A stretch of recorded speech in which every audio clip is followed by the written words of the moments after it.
Ladies and gentlemen, may I please have your attention?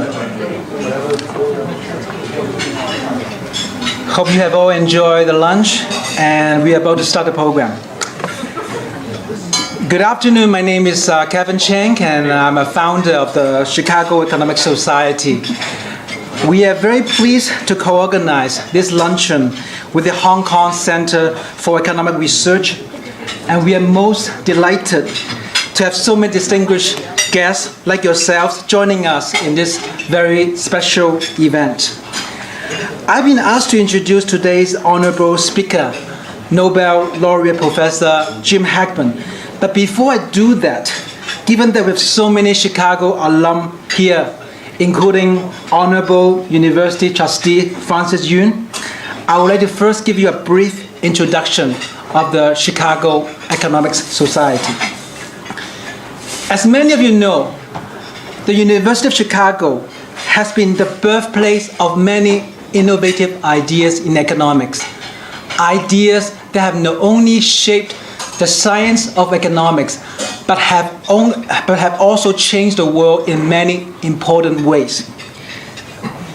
So in 2012, we founded the Chicago Economic Society, or in short, the CES, and you can see the banner here, as the first official global Chicago Economics Alumni Network. The purpose of the CES is to serve as a platform for Chicago alumni and friends to discuss economics, to promote public awareness of economic ideas, and to stay connected to the university. Since our launch in 2012, first in Washington, D.C., we have moved beyond the United States. We have gone international last year and have established 2 chapters in Asia. One is in Hong Kong, inaugurated in September last year. Another one is in Singapore last December. In the coming October, we are planning to inaugurate our Latin American chapter during the IMF World Bank annual meetings in Lima, Peru. So stay tuned. A common question that I often encounter is, does the CES advocate a particular ideological belief? The answer is no. We have members who are liberals, conservatives, libertarians, middle of the road, capitalists, socialists, communists, Keynesian, and most importantly, most of our members do not have any ideological belief. In fact, the purpose of the Chicago Economic Society is to serve as a platform for Chicago alumni and friends to discuss, to disagree, and to debate with one another about economics. That said, many of our members do share one common unifying belief about economics, and that is the belief that economics is a powerful tool for understanding and analyzing the world. The belief that economics is a rigorous science rooted in theory and tested with data. And this belief is what brings us together in the CES, and they're precisely the very ingredients that make the work of Milton Friedman, Gary Becker, and Jim Heckman so groundbreaking, so influential, and so enduring.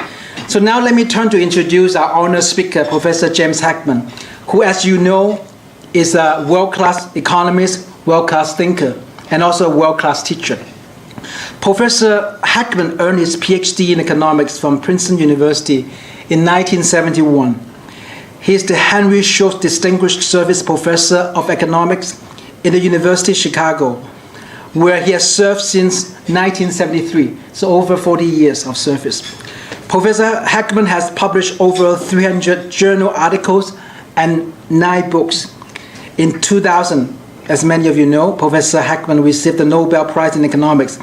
He won the prize for his development of theory and methods for analyzing selective samples. In May 2014, he founded the Center for the Economics of Human Development at the University of Chicago. The center's mission is to support and produce empirical research directed toward policy issue and debate. Specifically, the center studies the origins of human differences and examines how to promote human flourishing.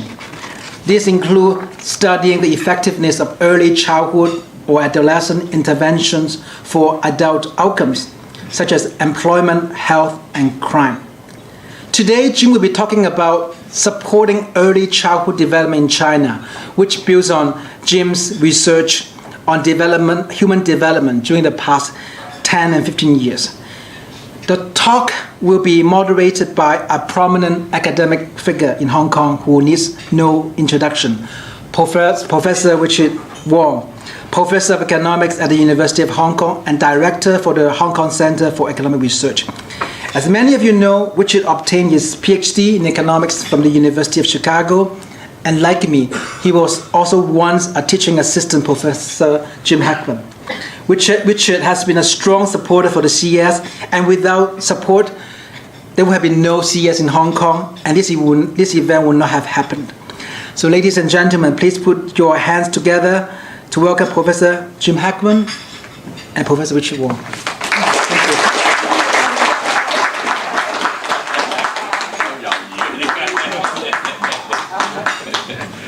My moderating role is to invite him once again. He needs no moderation, so I'll crawl back into my seat.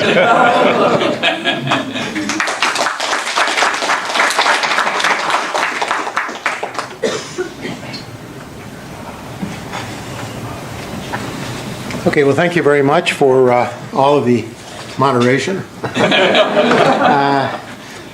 I probably do need moderation, as you know. I typically will talk too long on these things because I'm very excited. So I understand today that most of you are either University of Chicago graduates or connected, maybe through blood to University of Chicago graduates, and are interested in these questions. Well, first of all, just endorse this society that Kevin's played such an active role in. I mean, I think it's a great idea. I think the one thing about Chicago is that it always encourages individualism. I mean, people are individuals. It's not, and so that actually leads probably to less of an organized activity than normally we would have, in the sense of being with people and thinking about the structure of how we might cooperate together and build ideas. So that's one thing I think is a very important initiative, is to go forward and imagine Chicago economics and Chicago generally. And I say, why Chicago generally? Because I think it's important to notice that at least with Chicago economics, and I think this is true of many fields in Chicago, there's never been a very rigid definition of what the boundary of the field is. I mean, Gary Becker's work certainly is a wonderful example, but even earlier, if you look, for example, at the work of people like Ted Schultz, who did early work on human capital, remember that when he was working on understanding development,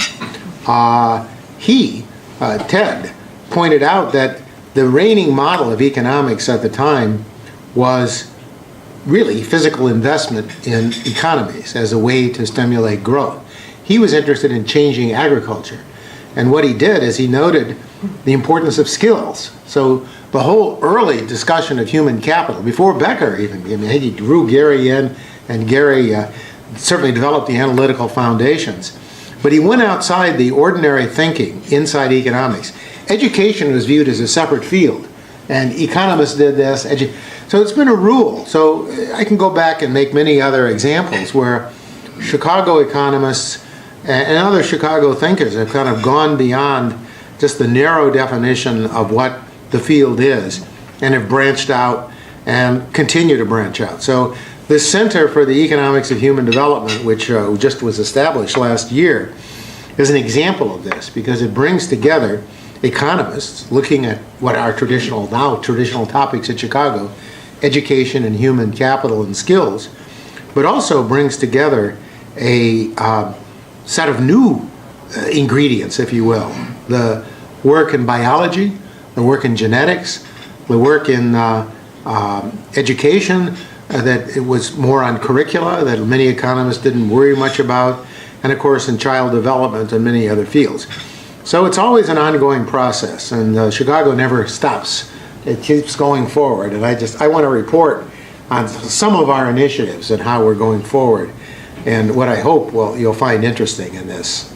So this is the logo. You'll recognize the spiral, which is hopefully diverging out to infinity. That's maybe a symbol for the University of Chicago, but it's a center for our activity. And I'll just lay out what the center does and then talk about some of the activities and the general notion of what the goal is. So when people thought about human development, even in economics anyway, some 50 years ago, 60 years ago, let's take 60 years ago, say before Schultz and Becker really got engaged in the enterprise, maybe they thought about education, but education was kind of off at the margin. But when they talked about human flourishing and so forth, mostly the study of economics was about markets, transactions, goods, prices, all very important subjects and still central to the study of economics now, and central to what I'm doing as well. But some of these other notions about skills and how skills were created, that became, we developed some deeper understanding. And we think of a broader view. You probably all heard about happiness research. I'm not going to talk about happiness research per se, but there is a broader and older idea about human flourishing, which is how people actually succeed. And what is it, the factors that make them succeed.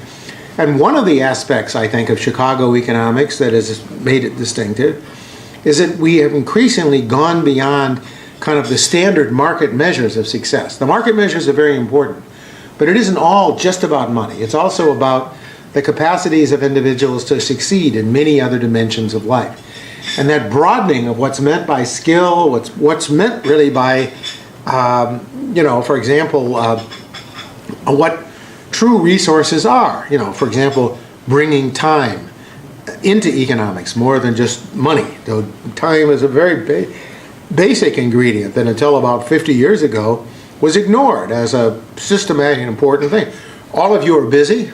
You've all taken time to come here. You all know the opportunity cost of doing so.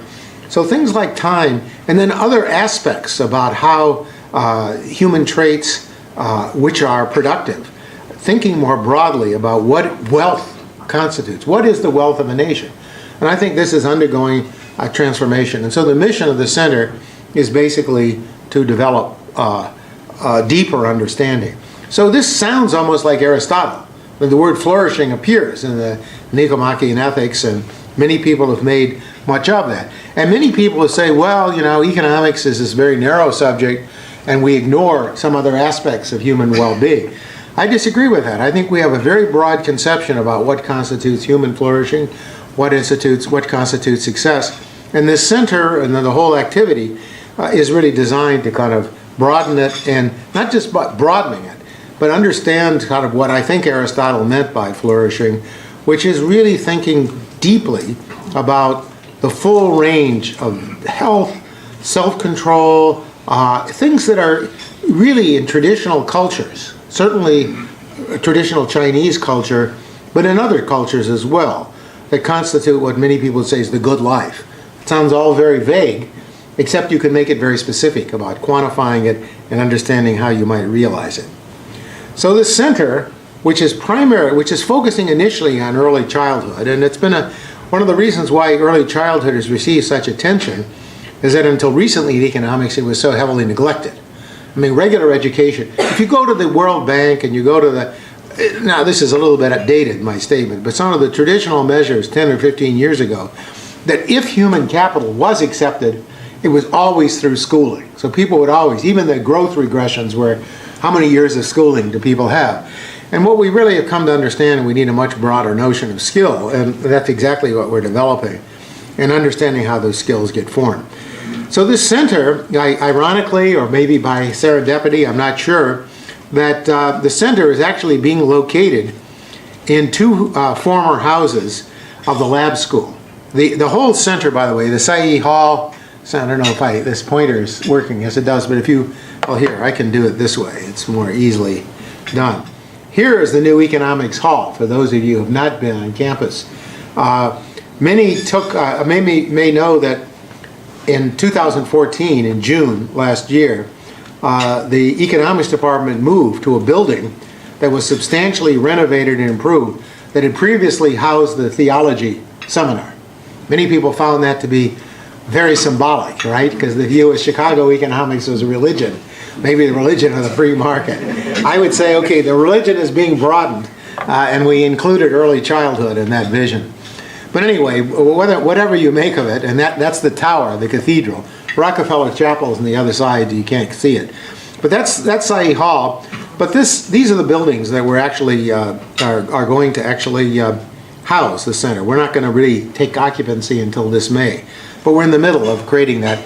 And behind, you may see a structure in between, which is an annex to the Sahi Hall, which is going to house the EPIC study of energy and policy and other. So what's happening is the economics community is coming together physically, and if many of you who are educated in the 70s will remember the business school and the economics department were more or less together. You could sort of walk through a corridor. Then they got separated. Now they're more or less reattaching. The only thing that's missing is this tunnel we need to dig, connecting the business school to the Sahi Hall. So they're still being, well, it's a serious issue in the Chicago winter. I think a tunnel would make a great difference. But that's an issue. I'm joking about that, but I think it's probably a good idea. So anyway, that's the location. And by the way, I want to thank Richard, who's actually played a role. He donated. No, seriously, it turns out that this is a room that's been very central to our activities. In the Becker Friedman Institute, room 210 is the Richard and Jane Wong room.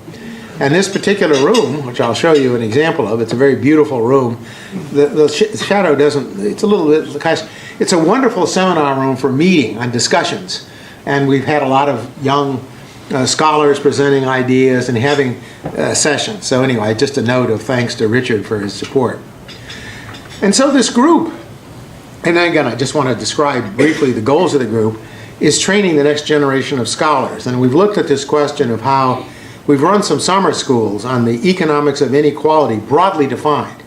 And so this includes measures of biology, it would include measures of psychology, questions of identity and personality, areas where economists traditionally have not worked in the past, but where we've come to understand through our quantitative studies are turned out to be very, very important in terms of shaping what we know as to be effective skill policies. So we've also trained a lot of students, and we've had 3 summer schools. We will have had 3 this summer in Beijing, 3 in Chicago, and 1 at Cambridge University in England. We also have an initiative where Richard spoke that was here last Thursday as part of the opening of the Chicago Center, which was the Asian Family in Transition.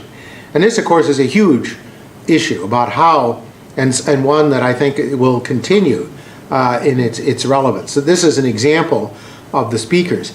So we think about all of the demographic transition, the fact that fertility has declined in virtually all countries in Asia. Not all, but it's declining, even in India, where we have. But the question is, what are the common economic forces? And what gave rise to this? And then what are the consequences of this fertility decline? We know that the other side is aging and changing the nature of the workforce. So we had an initial conference on Thursday where we brought together these scholars from around the world, to essentially lay out an agenda. And these are some of the papers, these are the papers actually that we gave, that were given. And then we had very active discussions about going on the next step forward. So this is another example. But this is going to be an annual event, or maybe more annual. It partly depends on support and so forth. But it's an event where we really want to try to understand how, as different countries have evolved, how the labor forces have changed, how patterns of migration have changed, what the structure will be of the workforce, what the consequences are for social policy, what the consequences are of introducing elements of the welfare state into the economies, what it will be for things like marriage, divorce, and for a lot of activities, a lot of features of the economy. So this is, again, the notion of the interaction, the family and the state bringing together. So let me talk very briefly. We want to open it for discussion, so I just want to talk very briefly. I just want to say that I think that the goal of this particular group, the CEHD and Chicago generally, very much consistent with the idea of economics as a very broad gauge skill. Many people see economists as very limited and being very imperial too, trying to annex everything. But it's not always a one-way flow. And in fact, And we can incorporate the recent science of genetics, and maybe what you've heard of as epigenetics, how gene expression is modified by experience, into shaping effective social policies. So it brings all of the traditional Chicago elements together. Quantitative policy evaluation, rigorous policy evaluation. I'm an economist. I've done a lot of work in econometrics. We have a long-standing tradition in econometrics going back to Henry Schultz, the namesake of my chair, actually, University of Chicago. He helped design even the social science building some of you attended. So rigorous policy evaluation is an important part of it, but at the same time inclusive, in the sense of coming up with greater, more inclusive measures of what constitutes human success and what constitutes effective strategies for promoting it. And then looking at the interaction between the family and its children, and how the state and other institutions might shape or guide or influence positively or negatively. So it's a positive science. It's not ideologically driven, but trying to understand what could be effective strategies and what might be harmful consequences of various strategies. So we're working with a lot of individuals, and I just want to talk very briefly, if I can, about a project that we have called China Reach. China Reach is an interdisciplinary effort. So some of you may know the China Development Research Foundation. It's directed by Lu Mai, and it's sponsored by the Development Research Center of the State Council in Beijing. And it's conducting a series of evaluations. It's not just confined to educational evaluations. It's really a base or advisor for economic planning in China. But working with Lu Mai, and I'll explain a little bit how that came about, but he's a partner, and he really kind of drew us in. We're also working with Peking University's Center for Social Research, and Yue Xie, who's actually also at University of Michigan, now moving to Princeton, is a major demographer who's helping in this activity. And what's the motivation for looking at this? The motivation for examining who are the left behind children and some of the children in poverty is really understanding that, of course, in China, mainland China, there's been enormous growth in inequality, not just in terms of the Gini coefficient, which many people have talked about. Of course, we know that talking only about inequality misses part of the point about the fact the whole distribution has shifted to the right, so there is much more opportunity. But there still is a lot of inequality, and this inequality has serious consequences. So you can see these regional differences between the advantaged regions and the disadvantaged regions, and they really are quite substantial. And this is an example of the part of the regional difference. Also, even within each region, each province, you'll find substantial urban-rural differentials. And of course, this problem, which many people have talked about, which is this huge growth in the number of migrant workers, which fueled China's growth in the last 20, 25 years, has also caused a certain amount of social dislocation. Because we know, because of the Fuku policy traditionally, which is now being modified, I understand, still a lot of room for improvement, has left two children, the next generation of China, really invulnerable in two ways. The children who come into the city are not being given equal services in general to the children of residents from the province. And that leads then to children who are in a second-class status. And it's not just a question of inequality. It's that you're literally investing less in their skills and in their motive. So that's one aspect. The second is the left-behind children who are a substantial body. At the conference on Thursday, we had a heated discussion about just exactly what the magnitude was. I don't know, Richard, what number you came out with as being I think 11. Yeah. Some people said 70 or 100 million, but others said no, it's really only 10. And, you know, being left behind isn't necessarily the end of the world, because you're getting remittance flows. And because the remittance flows can partially compensate in financial terms for the absence of parenting, that's an issue. So there are different statuses that we've looked at. But we want to kind of look at this question. So we can see that the migrant so the Fuku policy has really partly disrupted China and led to a substantial difference. I'll just give you one example. These are the graphs of where the children at the destination site are living, and then the number of rural left behind children. And so you can see the magnitude is all over China. And I won't go through every detail, but we still get a fair fraction of children, about a third of these left behind children, so-called being raised only by the grandparents. Now that doesn't necessarily mean something so bad, But the level of education is typically at primary school level, which means they're not plugged into some of the most recent knowledge about parenting and what might be useful advantage. They do certainly have a lot of traditional values.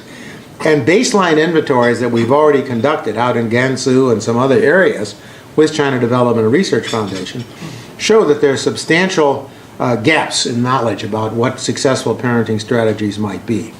So there's a huge literature, and you can read all this, mostly by scholars resident in China or working in China, looking at the consequences in terms of psychological and academic well-being of the left-behind children. So what we're doing is basically putting together all this work. I think this is in the best Chicago tradition. So we think of economics not just as a theoretical body, but it's certainly a theoretical body, which needs to be improved. There's no question. We have many challenges, especially in this, doing the economics of skill formation. But at the same time, we can think about where does this body of knowledge to date and the set of common principles we have lead to devising an effective strategy for helping left-behind children and disadvantaged children more generally. And that's a huge question right now. And so I can tell you in brief that we think about all the development. I already mentioned it's more than just schooling. Family life plays a very important role. But how do you supplement family life in a way to help children and do so in an effective way? And in the area of the left-behind children, in particular, there are serious resource constraints. I mean, it can't be a highly expensive policy. There are programs now being done around the United States. The Educare, some of you may have heard about Educare. Educare is a program, very expensive program. The Kaiser Foundation in Oklahoma and other philanthropists have invested a huge amount. It's a very rich program. It's a very intensive program.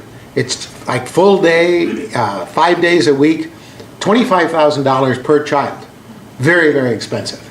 And probably not feasible for many areas of rural China. And certainly nothing that the Chinese government would be willing to consider. But what happened by a set of coincidences that came together, I think, in a productive way, was I was invited to a conference a couple of years ago in Beijing. And it was a conference that was sponsored by the China Development Research Foundation. And if you look at a study of China, you'll see that out in the western areas, there are serious problems with micronutrients, things like zinc, iron deficiency. You know, iron deficiencies can lead to permanent impairment of IQ. I don't think we have any way to essentially address it. If a child, right now, with any technology I know of, to essentially remediate that, other than giving the child iron when the child is young. But there are other things like vitamin A, absence of which can cause blindness, and other kinds of micronutrient interventions. So following a well-established epidemiological tradition, the China Development Research Foundation had launched some nutritional initiatives. But meanwhile, I'd been working on a program in Jamaica with Sally Grantham McGregor, who's quite an esteemed, she's more of an epidemiologist, I guess, but quite an accomplished person. You know her, right? So Dean Rao knows her well. She can verify or contradict anything I say, and I would stand by her knowledge. But we published a paper with Sally and her group in Science last year. And I just happened to be having a draft of that paper in my briefcase when I went to the paper on nutrition in China. And it turned out, without going into all the details of the Jamaican intervention, Jamaica had one arm of an intervention that was nutrition only. These are for stunted kids in the slums of Jamaica. These are in Kingston, really. These are kids, and so the idea was give them nutrition and see what would happen. But far-sighted individuals, including Sally Grantham McGregor, provided another arm of the treatment. Instead of just giving intervention, also providing cognitive and social and emotional stimulation, supplementing family life of the children, but doing it in a very low-cost and adaptive way. And that's the brilliance of the program in some sense.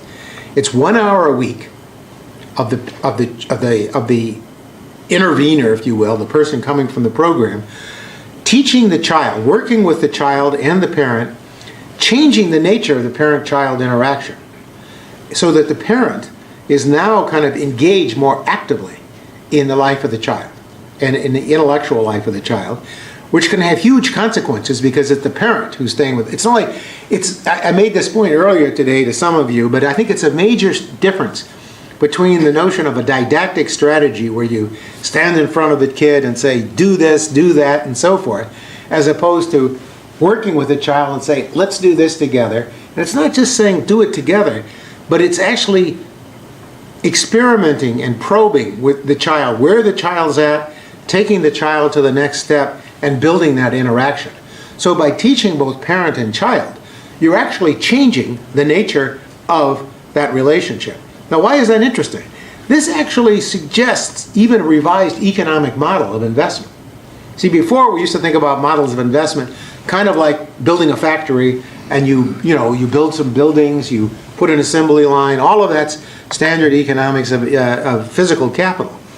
But as we've come to understand how some of these programs work, and we've looked at a range of these programs, we've found that that model may be a little bit inadequate, that it's much more of an interactive model that models the dynamics of relationships among individuals. That sounds all very soft and fuzzy. I promise you there's a game theory counterpart of how this emerges. So it's rigorous formally, but it also is rigorous empirically. And in the application in Jamaica, when Sally Grantham McGregor introduced this curriculum and had this kind of cognitive and social emotion, as opposed to just the nutrition component, that was the only arm of the experiment that lasted and had long-lasting effects in promoting the well-being of the Jamaican children. Food alone was not enough. The statement, man cannot live by bread alone or something, I don't think that's quite the meaning of that original expression. But just the nutritional supplement's not enough. So I showed these results in Beijing a few years ago, and the CDRF said, oh, this is interesting, let's think about developing a partnership, and I'll tell you what the partnership is. But this is the Jamaican study. Very low cost, though. That's the important part. This is 129 kids, early in the life of the kid, 9 to 24 months. And it individualized different effects of nutritional and cognitive and social and emotional stimulation. But the key result, and I won't go through all the results here because we want to have some discussion, the key results were in terms of looking at the cognitive and social and emotional. That's what lasted. I'll just show you. We followed these children now until age 22. See, that's another aspect of this, is we want to have long-term follow-ups. The danger is if you just do a short-term follow-up, it's not going to give you a very complete thing, complete picture. And so just looking at earnings alone, just earnings of these children, you find substantial improvements in terms of jobs, wages, earnings, and so forth. These are all people living in Jamaica. Some of them now migrate to England or to the United States, and that's part of the earnings gain, but even those who stay. So there were substantial effects. And this was something where we just gave an hour a week, and we changed the parenting strategy. So you change the dynamics of the family. Now we're in the process still of collating information. The one thing I do want to resist, and I think the part of the engagement of this center, is we're studying on an ongoing basis masses of these interventions, which are well documented, to try to extract common principles and to understand the structure underlying it. And we have an economic model, series of economic and econometric models which allow us to do it. So anyway, I already mentioned this global effort. Sally Grantham McGregor is playing an important role. Tao Xia also at Beijing Normal for devising some of these measures, so-called Bailey score. It's this Bailey 3, I guess it's called. We're actually translating it into Chinese for the first time. So there's an activity in which we're actually introducing new things, but we're also adapting the curriculum to the local context. So let me just talk a little bit about China Reach. So it's basically taking the Jamaican study and adapting it. So the area where this is actually being implemented is in Gansu. I don't know if you can see it. Well, you can see it for sure here. It's this area here. The previous nutritional interventions are these other sites. And so we're literally right now planning this study. We're putting it in the field. There's a question of how many observations we can get. Ironically, the main funder of this has been UBS, the Swiss Foundation, and it's very interesting. And of course, we want to try to expand this study so that we can have more observations, try different curricula. But it's definitely undergoing, and so this is the plan. So this year, we basically started looking at what the curriculum was, how we might go, and then we developed a set of tools. And these will be collected, and they're being collected starting May and June of this year. So we'll have the first wave of the early result of this home visiting program. And we expect there will be real effects in terms of reducing stunting and wasting, reducing anemia, that's the biological component, but also changing the learning and capability. And the hope is we can then use this experiment and engage long-term follow-up. Train counterparts in China to work on this so that 30, 40, 50 years from now, when these children are 50 years old, you'll be able to get the same kind of wisdom that we got out of ABC and these early Perry studies before. So I don't know, maybe I should stop at that point there. I'll just mention one other thing, one other initiative that came out of this initiative because we were working with BNU. And that is, it turned out that there's a large-scale study being done about schooling. You know this study in China. Are you part of it? No. Okay, fine. But and then Tao Xia came, and we were talking with her mostly about this other initiative of the report of the project in Gansu, and it turned out that there's a real possibility, and we're now undertaking it, is doing what we call a Coleman report for China. I don't know if you know the Coleman report, but the Coleman report was a famous study done some 50 years ago by a University of Chicago sociologist, showing that the most important component of success of children in school was families, not the quality of the school. Okay? So we say, well, we need to do that in China, and that's what we're doing now. So it's a process, it's something we're doing. These are some of our scholars. One is a PhD student in Chicago, and the other is a postdoc from the University of Pennsylvania, Rong Hai, co-author. I've written with her on other papers. So we have this ongoing collaboration, and I think I'll just conclude with yet a third paper, and I think I should even conclude with that. I didn't even mention it. So there are a lot of ongoing enterprises. So just in summary, very much in keeping with the Chicago tradition in economics, we're broadening the scope. We're bringing in these other fields. We have a range of investigators from multiple fields, but we're using it more than just as a theoretical exercise, but there's practical knowledge that comes out of it. And always in the Chicago tradition, Chicago has an empirical tradition. So you implement these interventions, you learn what works, what doesn't work, then you continue to experiment. And that's the model. We just want to provide the framework. We're actually actively engaged in running the experiment. But it's that interaction between the data, the models, learning, which I think has always been part of Chicago economics and continues to be. Here, what we're doing is this, I think, has potentially very important implications for how we might think about supplementing the lives of these very disadvantaged kids, and how we might essentially avoid what could be a catastrophe in some sense if investment is not made in the next generation of Chinese children. Their parents get jobs in the city, but the next scale of China, 20, 30 years from now, will be at a higher skill level, not a lower skill level, and we want to equip the children. So I should stop with that. So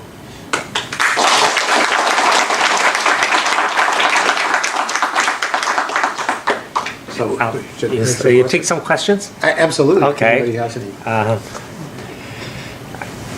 Please. Yeah, KS. Yeah. Professor Heckman, thank you very much for a very interesting and illuminating summary of what you're doing. Our family foundation, we invest a lot in early childhood development, as we discussed earlier. And one of the things that we're trying to do is to try to get the government to invest with us. And I want to ask you, why is it that so many governments in the world, for example in Hong Kong, 82% of the university education is financed and subsidized by the government, 92% of the primary and secondary schools are financed by the government, but almost zero at the early childhood stage. And when we ask them, they say, we believe in the family, that's their problem. They have to take care of the kids. But we found that this is a worldwide thing. But I think things are changing. China is beginning to give money now to early childhood, but even that they are doing the 3 to 6 rather than the 0 to 3, which probably is one of the most important Well, this stage group at Gansu will actually be 9 to 24 months, so it's actually earlier, Yes. precisely because were showing knowledge. One thing I found is very good. I don't want to stop your question, but one thing I found very interesting, and in contrast to what's going on in the U.S. In many areas of public policy, is at least in this area, the government, at least the government agencies we've dealt with have asked for data and asked for facts, so we can give them that. I mean, I haven't talked about all the other evaluations that we've done would point out. So in that sense, yes. So did you propose that UBS program for them? You mean for Gansu? Yeah. Yes. Well, UBS funded. I think we're the one who financed them. Oh, really? I didn't know that. Well, you mean the CDRF? With UBS, they actually have a whole program, and they asked us what we want to do. We said we want to do early childhood. Ah, okay. No. Well, I didn't know that. That's you're the secret behind UBS. the throne. Yeah, the UBS strategy. That's good, though. That's good. No, that's good. I thank you. To get more people to get in. Exactly. But what I want to ask you is, why do you think governments are not so interested in the most important phase of human life? Well, I think you put your finger on it already in part, and that is that what people want to say is that early family life is the early childhood is the province of the family, and that the family, the dignity, the sovereignty of the family has to be respected. That's true around the world, and I'm not saying anything against that. I think what we've come to understand, though, is that a lot of families, some are actually dysfunctional, some are very poor and just lack resources, others lack information, which is a kind of a resource, and that providing that information then can essentially strengthen the family. So I think one of the problems in the past has been, I could give you a very long answer, in fact a whole lecture, and I won't, but part of it is the fact that the supplementing the family, rather than coming in and saying that the family fails, is an extremely important way. It's not a rhetorical flourish, although it has a rhetorical component. It's the sense that in the past, many people said, okay, there was a notion that your family has failed, this is the right way to raise children. I think the one thing we know and we've learned, and I think many governments have not fully understood in the past, at least many governments are starting to understand, is that we can get around this question about subverting family life by recognizing that these programs supplement it. I think that's one issue. I think the other thing, though, that's happened is that the measure of success of early childhood programs has not really been fully appreciated by many, many formal organizations. By that I mean World Bank, IMF, many organizations that are traditionally interested in things like education, simply because some of the output of these programs really much broader than years of schooling and education. So really understanding that the skills that we have are much more than just years of schooling or IQ test scores, but understanding that they involve these social and emotional skills. Putting that, I think that's something it's been very hard for people to understand. You'll sometimes hear the distinction made when you talk about non-cognitive skills, they'll be called soft skills. The idea is you can't measure them. And in psychology, some 40 years ago, there was a very famous psychologist who's still alive today, Walter Mischel. I don't know if many of you know Walter Mischel, and I'll explain the irony of it. But Mischel said 40 years ago there was no such thing as a stable personality trait, and that many of these things that we know now are stable, or at least are stable across a lot of situations. His argument was, well, all of these things are things that are shaped immediately by the situation. So we're not stable personality, we're not conscientious, we're not anything. And so looking at things like personality and looking at things like these non-cognitive skills was looking at something that was soft and fuzzy. We couldn't measure it. Okay, so what's happened in the last 40 years, and by the way, I'll give you the irony in all this, is that Mischel is most famous for his work on what's called the marshmallow test. I don't know if you've all heard about it, but it's a very famous test where, he was looking at kids, this was like 30 years ago at Stanford, when he was at Stanford, and what he did is he gave some kids an experiment. He gave them a choice, and they put a marshmallow down in front of them, and then he told that if you wait 20 minutes, I'll give you a second marshmallow. okay? And some of the kids waited, some didn't. There's still videotapes that are on YouTube. You can see some kids squirm. And then later, 20 years later, Michelle goes back and finds out that the kids who waited, the ones who waited that 20 minutes and got a second marshmallow, are the ones who graduated high school, had much lower crime rates, higher test scores, and a number of things. This was the same guy who said there's no stable personality trait. Anyway, that's irony. He's changed his position. But what I'm saying is that there was a view that, and the third thing is something that was raised earlier today in a discussion. There were these studies of Head Start, and many people said Head Start didn't work. And the reason why they said it didn't work was because a study done by Westinghouse in the 1960s showed that when you looked at the kids in Head Start, their IQs, after a few years of the program, those who got the treatment compared to those who were randomly assigned and put in the control group, they had no difference in IQs. And so at that time, when cognitive psychology was paramount, and everybody in education was looking only at cognitive psychology, the view was this program was a failure. Okay? Now, that's why I'm saying understanding these multiple skills matter and that they are durable played such an important role. Because there was another study that we did, that was done, I should say, in the university near Detroit, where a similar, maybe slightly more enriched Head Start was done on children roughly in the same age, 3 to 4. These children were followed till age 50. They're being followed now. And it turned out that the kids who got this, quote, Head Start-like intervention, which had been dismissed because it hadn't raised IQ, were much more successful, much lower crime rates, better health, better measures of earnings, much more completed education, but they were no smarter. But they actually had higher test scores, a cheap PISA-like scores. Why? Because PISA score tests matter. What matters? IQ matters for sure, but also how hard children try, the effort, the level of conscientiousness. So what we did, we have a paper that appeared in the American Economic Review a couple of years ago now, a year and a half ago, which basically showed that this program, although it didn't boost IQ, boosted all of these other, quote, soft skills. Those soft skills promote a variety of behaviors, successful behaviors. They empower children. And so that's one thing that I think that basically governments in the past and world organizations, a lot of leading international organizations, although it's changing rapidly, a lot of the organizations basically took this early evidence and said, okay, don't interfere with the family. And really there was this notion of you interfere with the family. So supplement, not interfere. And they didn't look at these broader measures of success, and they looked only at short-term follow-up. Long-term follow-up is very important.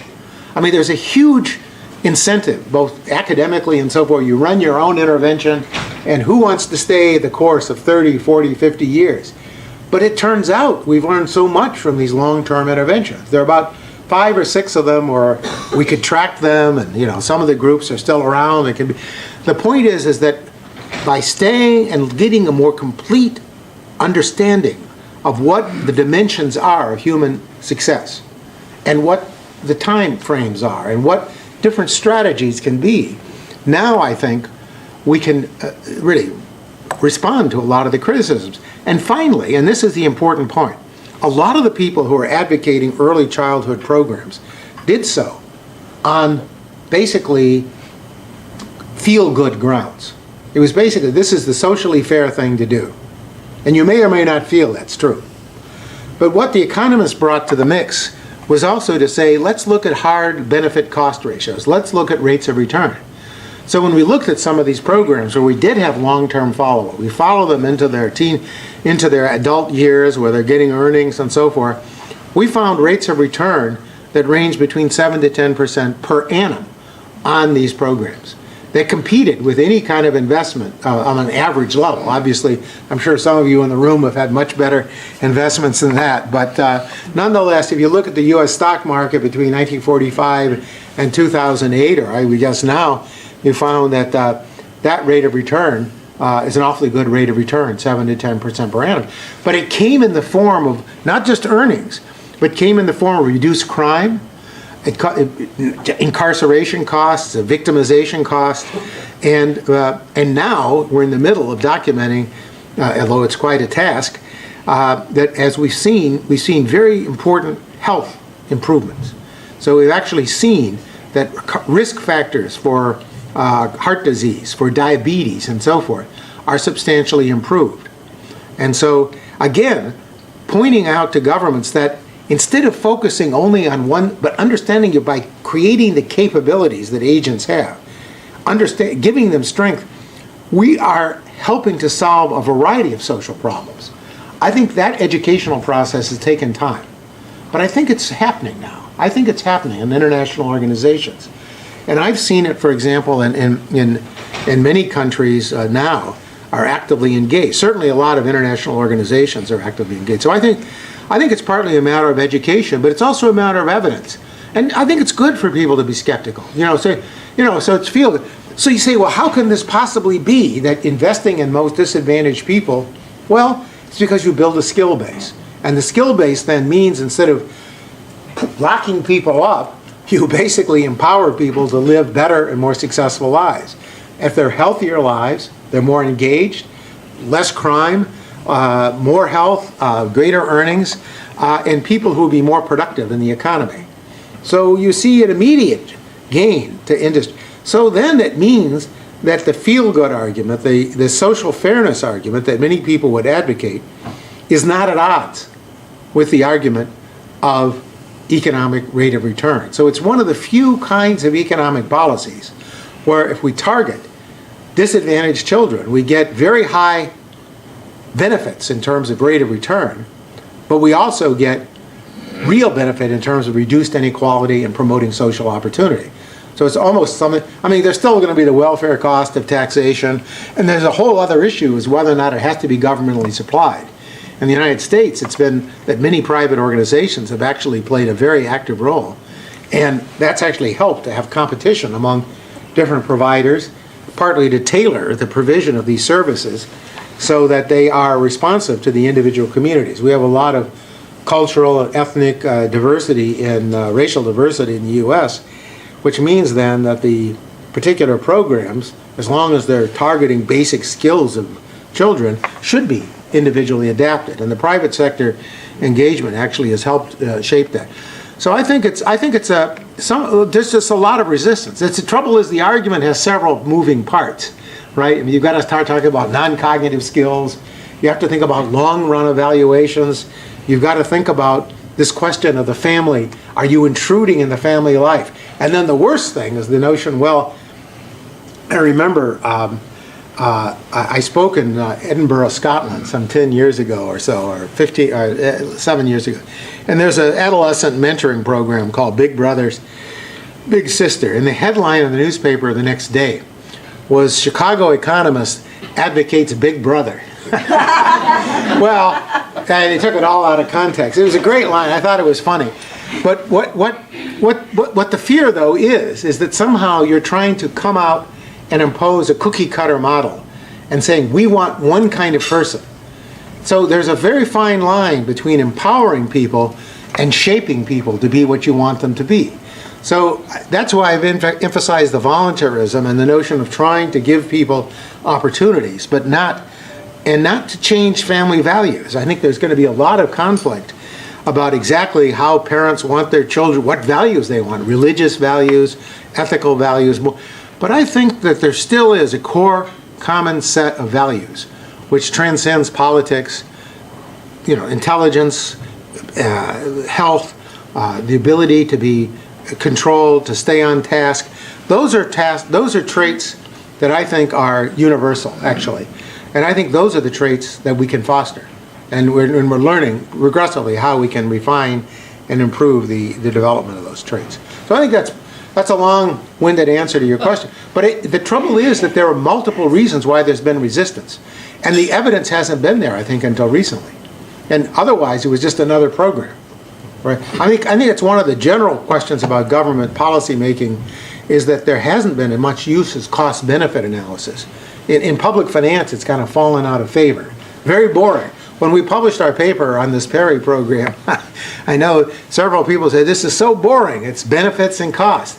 It's not a trivial question, though. You're projecting forward. You're trying to account for uncertainty. all of the questions you have in a financial project, you have on this, and then in spades, because you're also evaluating some non-market benefits like crime and so forth. So it's an intellectual challenge. It's not trivial, and we convince the editors to do. But the important thing is that it is challenging, and it requires that you drop some conventional notions. We have time for one more question, and lady there. Okay, let me just say, this is my moderating role. I will end this at 2. Those who have burning questions you wish to ask, please stay behind. I'm sure Professor Heckman is willing to spend another 5 hours with you, but I will end this event at 2. All right. It's more an observation. I think you're right that a lot of the unmeasurable that people thought was unmeasurable, they haven't spent much time measuring. Correct. So if you think about your staff, in my case, my staff, in fact, I spend a lot more time teaching them, as you say, ways of behaving and behaving properly. And you just mentioned some very basic ones at that, but which are often not observed. And let's say any education behaviors, if they're not productive in a group, can actually totally wipe out any educational skill set. And then broader speaking, I think there is increasingly, of course, focus on cultures of full organizations. And I'm actually in the regulatory authority. I'm head of risk and strategy for the SFC. And of course, we spend a lot of time thinking about cultures of organizations and how that contributes to certain outcomes as well. So there's a broader context even than the individual. It is how that individual behavior, how an organization teaches individuals to behave and what is accepted in the confines and how that then leads to outcomes. But it's all very hard to measure, and I can see your challenge. But it's obviously sometimes this is the kind of thing that is the nut to crack, so to say, as opposed to the easy to measure one. But see, this is absolutely right. I mean, so corporate culture is part of this same notion about interaction, creating environments that actually are successful. I've been focusing on the parent-child environment or the parent-child, childcare worker environment.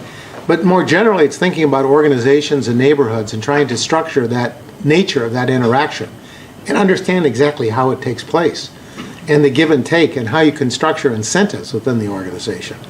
And so some of the work on social interactions, it goes part way towards that, but also just understanding the incentives inside the organization. I mean, there's another whole task about exactly how you would recruit an effective staff for an organization like this. I mean, there's an issue about, direct payment, screening on certain characteristics, offering incentives in various ways, and that takes you directly to issues of scale. If you go to a large scale, you may find very dedicated workers for very small scale, but can you replicate those at large scale? And that's partly a question of can you replicate a culture of people who are initially very idealistic and highly motivated to a larger scale. And that's something that's actually being addressed. I mean, it's a very important operational question where we actually think about the nature of the interaction. But it's social interaction, and that's a frontier area of research in economics, generally, just across at Chicago and other places. And so I would say the parent-child interaction is part of that. I mean, you want to let the kid, you want to interact with the kid, but you want the kid to be able to fail. You don't want everything to go. You don't want to protect the kid against failure because there's learning from failure. And so you want to create kind of the right environment where there's enough interaction, but enough room to fail and learn from the failure. And then enough room within the organization so that the teachers are not heavily incentivized. Another example would be, do you want to monitor the success of an early childhood program by a test score? You want like a PISA score? And the answer is no, because of these other dimensions that are so important. So it leads to this question of creating incentives and then measures of incentives. And then the other broader question about, self-monitoring incentives, which sometimes can be highly effective, as opposed to objective measurement systems, which are subject to distortion. If you say, this is my goal, and everything else is forgotten but the goal. And we need to think about the economics of the incentives in those goals. So that's definitely something that's part of it. Well, thank you very much, Jim. Okay. Yeah, you know what to do. Thank you very much. Let me thank Professor Heckman for taking the time to come to the Chicago Economic Society here in Hong Kong and share his thoughts, not only of his research, but his work in this part of the world that will, I'm sure, make a difference, at least for a lot of people who are disadvantaged. Thank you. Thank you very much. Is this yours? No, it's not mine. It was sitting there. I'm not sure what it is.